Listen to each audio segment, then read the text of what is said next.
Although made well, at about 10 years we will have to replace Weber BBQ burners. Remove the knobs and control panel to see the burner and valve on the right side of the firebox. If the manifold can be removed, this adds space to work, but often the bolts are too rusted and the burners have to be pushed free. 2 bolts hold the burners in the barbecue on the far left side, front and back. Release burners, remove crossover and side burners out of the barbecue.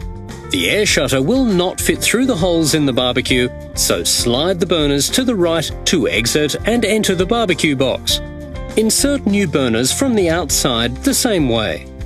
The front and back burner have a hole for the crossover to insert, and the front burner has extra ports on the far right where the igniter is mounted. The center burner clips to the crossover burner. Slide burner onto the valve orifice and replace bolts on far left side into aluminium casing.